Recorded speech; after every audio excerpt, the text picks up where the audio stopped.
Hello guys, welcome back dito sa aking channel at ikaw ay andito sa The Old Rugged Cross channel.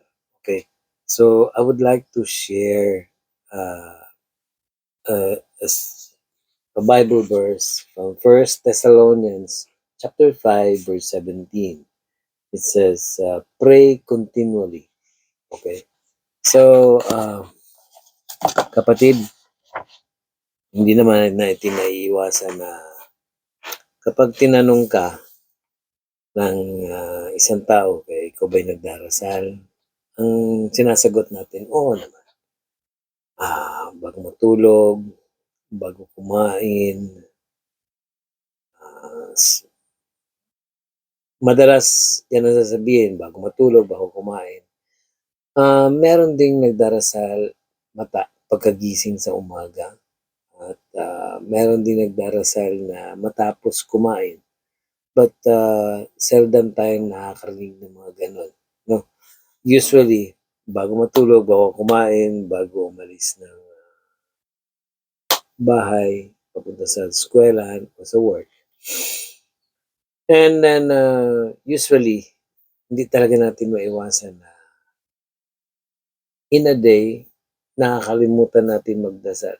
Kasi in every second, in every situation, in every move that our body is doing sa isang araw, kasama natin yung Panginoon.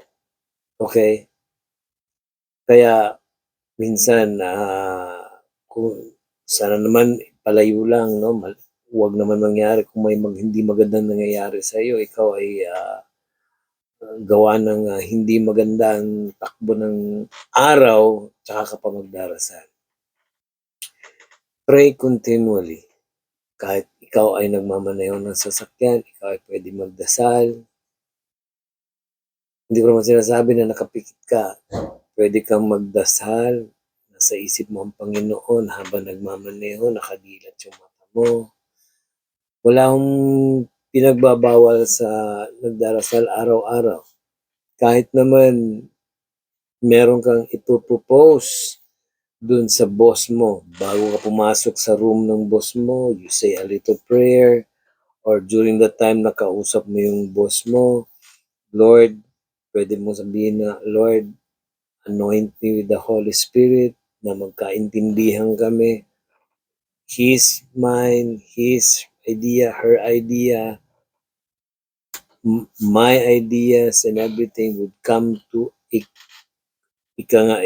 full and harmonious agreement. Okay? And then, kapatid, yan ang sinasabi na huwag mo muna isipin ang problema bukas. Okay? Yung problema bukas has its own problem. Ngayon mo muna isipin ang problema.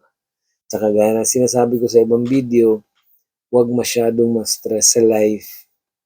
Kaya na sinasabi ng iba, life is short.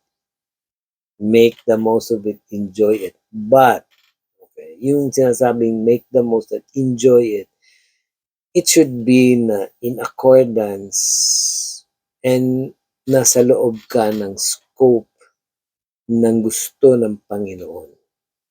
Okay?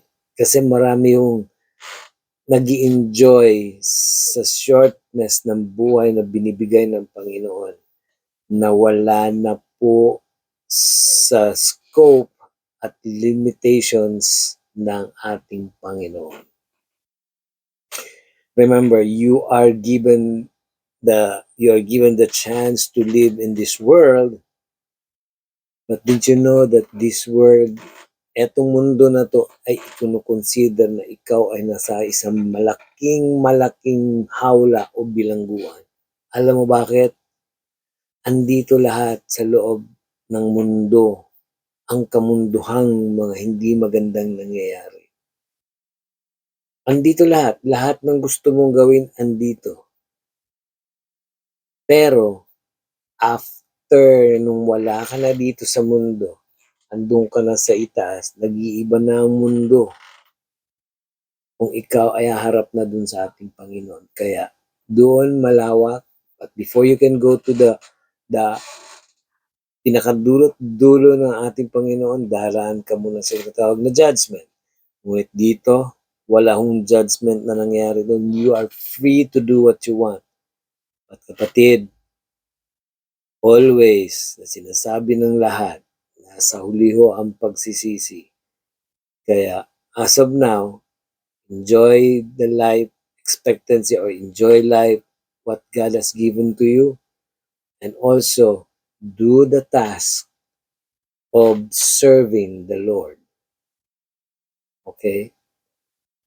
Huwag masyadong dikdik sa makamundong survival. Kahit anong gawin mo rito, kahit magpapayaman ka rito, kahit maging milyonaryo, bilyonaryo ka rito, your life still short. Okay? Yun lang mga kapatid. Magandang umaga ho sa inyong lahat. At again, don't forget to subscribe and see you on my next video dito sa The Old Rugged Cross channel. Maraming salamat. God bless us all.